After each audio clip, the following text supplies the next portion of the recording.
সময়ের মূল্যায়ন করো ভাই।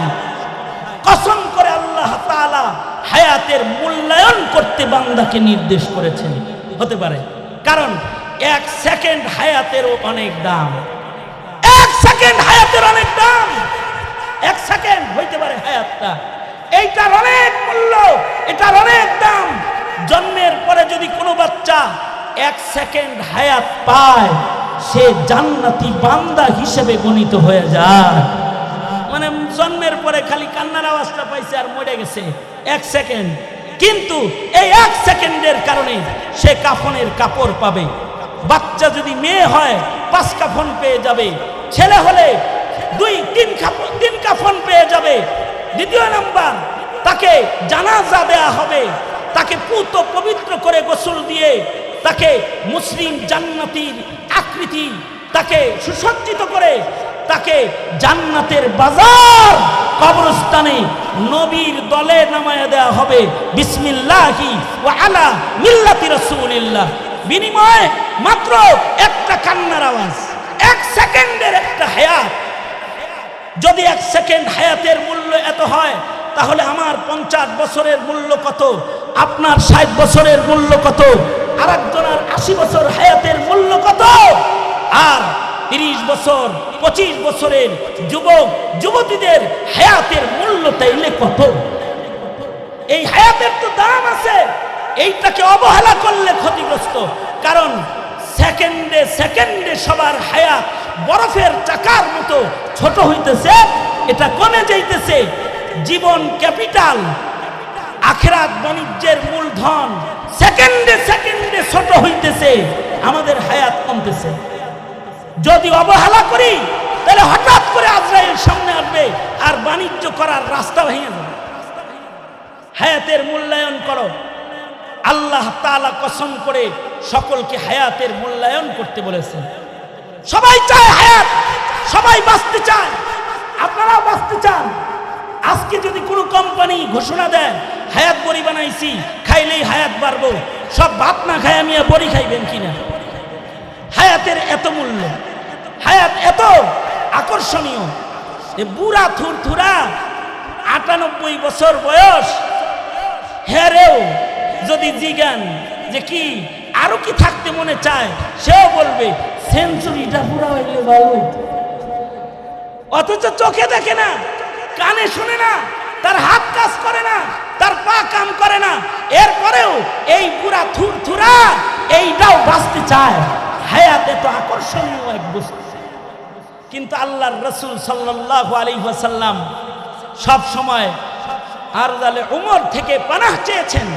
আল্লাহর রাসূল বলেছেন, এত লম্বা হায়াত আল্লাহ আমার দরকার নাই, যেই হায়াত আইলে চোখ কান নাক কান সব অচল হইয়া বিছনায় পড়ে থাকবো, এরকম হায়াত থেকে তোমার কাছে পানাহ চাই। আল্লাহর রাসূলের দুআ আল্লাহ কবুল করেছেন। নবীজির হায়াত মাত্র 63 বছর, আবু বকরের হায়াত 63, উমরের হায়াত 63, ইমাম বুখারী রহমতুল্লাহি আলাইহির হায়াত 63। তবে 63 বছরের হায়াতে আল্লাহর রাসূল মাত্র 23 বছরের মেহনতে আমাবর্ষার অন্ধকারের জাহিলি সমাজকে খায়রুল কুরুনের আলোক বাতি দিয়ে আলোকিত করে তারপরে কবরে চলে গেছেন। মাত্র 23 বছর, 23 বছরে সারা দুনিয়া আলোকিত করে গেছেন। হায়াত বড় আলোকিত, হায়াত বড় দামি হায়াত, যে এই হায়াতের দ্বারায় সারা দুনিয়ায় একাত্মবাদ খোদার হুকুমতকে কায়েম করার রাস্তা আল্লাহর রাসূল তৈরি করে গেছেন। মাত্র 23 বছরের হায়াতে, বেশি সময় লাগে নাই। আমাদের আকাবিররা তো কেউ কাজের হায়াত পাইছে মাত্র 14 বছর। ইমাম নববী লেখাপড়ার পরে 14 বছর মাত্র কাজ করার সময় পেয়েছে। এমন কোনো বিষয় নাই যে বিষয়ে তিনি কিতাব লেখে নাই।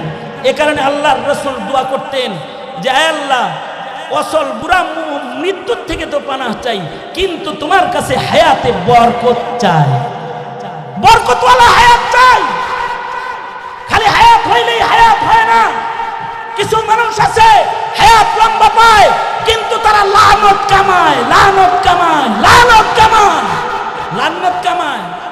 আর কিছু মানুষ আছে বুক টান করে রাজপথে দাঁড়িয়ে আবু সাইদের মতো মরে যায়, কিন্তু তারা জাতির কাছ থেকে রহমতের দুয়ার খুলে তারপরে দুয়ার দুয়ার খুলে চলে যায় যে জাতি তাদের মাগফিরাতের দোয়ায় ব্যস্ত হয়। কোরআনের আয়াত যদি কোরআনের মাহফিলে পড়া হয়, আবু সাইদ মুগ্ধদের নামও কোরআনের মাহফিলে উচ্চারিত হয়, শুধুই মাত্র ত্যাগী হায়াত হওয়ার কারণে। এ সত্যের পক্ষে কথা বলার হায়াত, এই হায়াত অল্পে শেষ হয়ে গেছে, কিন্তু নাম মানব হৃদয়ে স্বর্ণাক্ষরে খচিত হয়ে গেছে। এ কারণে কারোর কারোর হায়াত তো জ্বলে যায়, এই হায়াত দিয়েও তাদের আখিরাত বাণিজ্য নষ্ট হয়ে যায়। কিন্তু কারোর কারোর হায়াত ছোট হলেও তার দ্বারায় অনেক খেদমাত আল্লাহ তাআলা নিয়া তার হায়াতকে বা বরকত হায়াত বানায়। এ কারণে খালি হায়াত চাইেন না আল্লাহর কাছে যে আল্লাহ হায়াত দেন, হায়াত দেন, বরকত চাইবেন, বরকত। হায়াতের সবচেয়ে বড় বরকত হলো ঈমান। ইল্লাল্লাযীনা আমানু, সবচেয়ে বড় বরকতের নাম ঈমান। যার হায়াতে ঈমানদারি বুঝে নাই, ওর হায়াতের মূল বরকতটাই ও পায় নাই। দ্বিতীয় নাম্বার বরকতের নাম হলো নেক আমল। ঈমান আছে মুসলমান, কিন্তু নেক আমলের গুরুত্ব বুঝে নাই, ওর বরকতের আরেকটা দুয়ার বন্ধ করে রেখেছে। ও এখনো পর্যন্ত হায়াতের মূল বরকত পায় নাই। যারা হায়াতের নেক আমলের বরকতকে বুঝেছে, তারা সারা জিন্দেগি নেক আমল করেই কাটায় গেছে। গুনাহ করার মতো সুযোগ তারা জীবনে পায় না, গুনাহ করার টাইম পায় নাই। বৃদ্ধ বয়সেও তারা জিক্র আজকার, ইবাদত বন্দেগী আর হক হক্কানিয়তের ঝান্ডা বুকে নিয়ে তারা জাতির সামনে শেষ নিঃশ্বাস পর্যন্ত ত্যাগের মহিমায় মহামান্বিত চেয়ারে তারা বসে গেছেন। তারা হায়াতের মূল্যায়ন করেছেন নেক আমলের মাধ্যমে। প্রশ্ন হলো, তুমি কি তোমার হায়াতের বরকত ঈমান আমলের মাধ্যমে তালাশ করো?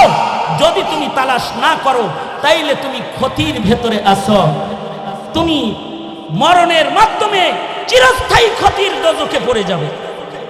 আর যদি তোমার ঈমান হয় ভালো, তোমার নেক আমল হয় ভালো, তাহলে তুমি মৃত্যুর মাধ্যমে দুনিয়ার ছোট হায়াত থেকে বের হয়ে জান্নাতের স্থায়ী হায়াতের ভেতরে চলে যাবে।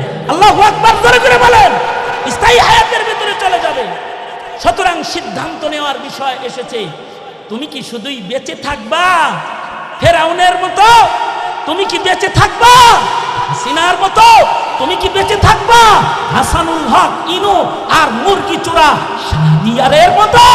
তুমি কি ওইরকম বেঁচে থাকবা নাকি? তোমার বেঁচে থাকতে হলে সিদ্ধান্ত নিয়ে বেঁচে থাকা দরকার। তুমি কি ক্ষতিগ্রস্ত হয়ে বেঁচে থাকতে চাও, নাকি সফল হয়ে মরে যেতে চাও? শিয়ালের মতো তুমি, শিয়ালের মতো তুমি হাজার বছর বেঁচে না থেকে সিংহের মতো বেঁচে থাকো একদিন। সিংহের মতো বেঁচে থাকো একদিন। শিয়ালের মতো তুমি হাজার বছর বেঁচে না থেকে সিংহের মতো বেঁচে থাকো একদিন। ওপারের ডাকে সাড়া দিয়ে ও অমর হয়ে তুমি রবে চিরদিন। অমর হয়ে তুমি রবে চিরদিন। শিয়ালের হায়াত আমাদের দরকার নাই, আমাদের দরকার হলো সিংহের হায়াত। একদিন বাঁচবো, ভারতের গোলামি করে না, কোন জালেমের গোলামি করে না, কারোর কাছে মাথা নত করে নয়। ঠিক কিনা? যারা আওয়াজ করে বলেন একদিন বাঁচবো, তো সিংহের মতো বাঁচবো।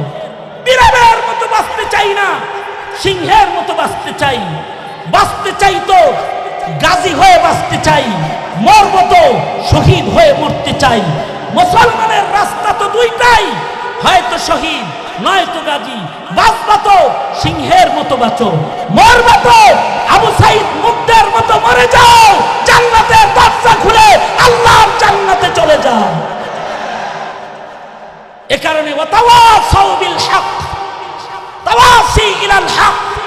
সত্য বলতে গিয়ে যদি মরণ হয়, সে মরণও ভালো, সে মরণেও থাকবে সাউবিস সাবর, সেই মরণেও থাকবে শুকরিয়ার আলহামদুলিল্লাহ। ময়রা আলহামদুলিল্লাহ বলবে, ধৈর্য থাকবে, আর সত্যের পথে চলার শক্তি সাহস থাকবে। ওয়াতাওয়াসাউ বিল হক, তাবলীগ করে, দাওয়াত দেয়, জাতির কাছে হক পৌঁছায় দেয়। হক বলতে গিয়ে মুসিবত আসলে সবরের কথা বলে। ওয়াতাওয়াসাউ বিস সাবর তাওয়াসি ইলাস সাবর, সবরের দিকে মানুষদেরকে দাওয়াত দেয়। এর 4 গুণ যদি কারোর ভিতরে রয়, তার কোনো ধ্বংস নাই, তার জীবন বাণিজ্যে লস নাই, সে লাভবান হিসাবে আল্লাহর জান্নাতে জায়গা পাওয়া যায়। প্রতিটা মুমিন মুসলমানের এই সিফাত থাকলে সে লাভবান, আর না থাকলে সে ক্ষতিগ্রস্ত। সুতরাং এ পথে আগাবো তো ইনশাআল্লাহ, রাজি ইনশাআল্লাহ। সন্তানদেরকে ঈমান শিখাবো, সন্তানদেরকে ঈমান শিখাবো ইনশাআল্লাহ। আরো আস্তে করে বলেন ইনশাআল্লাহ। সন্তানদেরকে নেক আমল শিখাবো ইনশাআল্লাহ বলেন। সন্তানদেরকে হক পথ দেখাবো ইনশাআল্লাহ। হক কাগরে দিয়ে দেখাইবেন, কাগরে দিয়ে দেখাইবেন। আলেম ওলামা যে হক পথ দেখায় দেয় সেটা দেখাবো ইনশাআল্লাহ, চিল্লায় বলেন। সুতরাং আলেম ওলামা যেখানে, আলেম ওলামা নাই যেখানে, আলেম ওলামা যেখানে, আলেম ওলামা নাই যেখানে, আমরা আছি সেখানে। এটাই কথা, এটাই শপথ। আল্লাহ তাআলা আমাদেরকে সূরাতুল আসরের আলোকে হায়াতের মূল্যবান সময়কে কাজে লাগানোর তৌফিক দান করুন। এলাকার মানুষ এখানেই থাকি, কোনো সময় যদি ওয়াজ শুনতে মনে চায় বাইরে বললেই হইব খালি, তাহলে মসজিদে বসায় দিব, আবার কিছু কথা হবে। প্যান্ডেলও লাগবে না, মাইকও লাগবে না, মাইক রেডি, প্যান্ডেল রেডি, এসিও রেডি, বয়া পড়বেন, আমিও রেডি। সুতরাং আজকে আমি আর আমার ভাইয়ের সময়ে দখল না দেই। আমি এ পর্যায়ে মাহফিলটাকে বেশি টেনে লম্বা করার দিকে আগাচ্ছি না। আমি এই মুহূর্তে এই আলমনগর, এই আলমনগরটা আসলে তো আলিমনগর। এখানে আলেমরা বসবাস করে, এখানে আলেম করার কারখানা আছে, নারীদেরকে আলেম করার জন্য মাদ্রাসা আছে। মাদ্রাসা আপনারা জানেন, এই এলাকার মেয়েরা পড়ে এখন খুব শৃঙ্খলার সাথে। এখানে কলেজ এখানে পরিচালিত হচ্ছে। এখানে তিনটা মাদ্রাসা এই ক্যাম্পাসের ভেতরেই আছে। ওইদিকে উচ্চতর শিক্ষার জন্য ইফতা বিভাগ একটা আছে, এখানে মাদ্রাসাতুল আবরার। আবার আমার ওখানে ইফতা বিভাগ আছে, কিতাবখানা আছে, এখানে খানকাহি নিজাম আছে। কারোর যদি শিখতে মনে চায় যাইবেন, আর কারোর যদি খটকা লাগে জিগাইবেন, যায় জিগাইবেন কোনো কিছু খটকা লাগলে। খটকা লাগলে খটকা সহ এদিক সেদিক চলেন না। খটকা লাগলে জিজ্ঞাসা করবেন, সমাধান নেয়ার মতো পরিবেশ আলমনগরে প্রস্তুত রয়েছে। সুতরাং এই সব কিছু, এই সব একজনের অবদান। তিনি হলেন হাজী আলম চান রহমতুল্লাহ আলাইহি। পাশেই ঘুমিয়ে আছেন। আল্লাহ চাচাজিকে জান্নাতের উঁচু মাকাম দান করুক, আমিন বলেন। অল্প হায়াতেই সুস্থ অবস্থায় সব নেকির কাম করে চলে গেছেন গা, জনসেবামূলক কাজ করছেন। আমাকে জোর করে এখানে এনে এই যে নিজের সন্তানদেরকে বলছেন, এটা আমার ছেলের মতো, আমি ছেলে বানাইছি, ওরে এখানে থাকবে, দেখভাল করবে। খালাম্মা এখনো এই কিছুদিন আগেও আমাকে ডেকে নিয়ে কয়, বাবা তুমি এটা করো, তুমি আমার ছেলে। আর এই জায়গা আল্লামা আব্দুল বাসিত খান সাহেব এখানে বাড়ি করতেছে, জায়গা কিনেছে। এইভাবে করে উলামায়ে কেরাম এই এলাকায় বসবাস করে থাকে। এটা আলমনগর না, শুধু আলিমনগর, আলেমদের নগর এটা। আর এখানে সর্বাধিক আলেম যাতায়াত করে। যত মৌলবীর গাড়ি এই গেট দিয়ে ঢুকে, অতগুলো মৌলবীর গাড়ি জেলায়ও যাতায়াত করে না। এত মৌলবীর গাড়ি এখানে গেট দিয়ে যাতায়াত করে। আলহামদুলিল্লাহ, এইটাও হাযা মিন ফজলি রাব্বি, এটা আল্লাহ পাকের বিশেষ ফজল করুণা আমাদের জন্য। সুতরাং আমাদের সার্বিক কাজে আপনারা সহযোগিতা করবেন ইনশাআল্লাহ। কিছু ঝামেলা যেগুলো আছে, আল্লামা মামুনুল হক সাহেব ভাইকে নিয়ে আমাকে নিয়ে বসেছেন। এই জায়গার শৃঙ্খলা প্রস্তুত করতে যা করণীয় সেটা মামুনুল হক সাহেব নিজ জিম্মায় উনি নিয়েছেন, উনি করবেন বলেছেন। সুতরাং আমরা এই আলমনগরকে আসুন শৃঙ্খলার নগরী করি ইনশাআল্লাহ। বলেন, অন্যায়কে সমর্থন করবো না কখনো। কেউ যদি অন্যায় করে, কারণ ছেলে যদি অন্যায় করে, নিজে শাসন করতে না পারেন, এখানে আমাদেরকে জানান, আমরা তাকে তরবিয়ত দেওয়ার চেষ্টা করি। আপনি কাউকে অপরাধ করতে দেখেছেন, অপরাধ লালন করবেন না। এখানে শেখ হাসিনার সরকার না, এখানে কোরআন সুন্নাহ বুঝার মানুষ আছে। তারপরে জাহাঙ্গীর ভাইয়ের ছেলে দুটো মাদ্রাসায় পড়ে, ওই জাকির ভাইয়ের মেয়ে মাদ্রাসায় পড়ে। এইভাবে করে একটা দ্বীনি ফেজা এখানে কায়েম হয়েছে। এটার মূল্যায়ন আমরা করব ইনশাআল্লাহ, সর্বাত্মক সহযোগিতা করব ইনশাআল্লাহ। তো এখন আর কথা না বাড়ায়, দোস্ত, ওনার সাথে আমার অনেক বিষয়ে হিংসা আছে। তার ভেতরে একটা বিষয় হলো, উনি আওলাদে রাসূল মাদানী পরিবারের সাথে ওনার খুব বেশি তাল্লুক, যে একেবারে ঘরের মানুষ।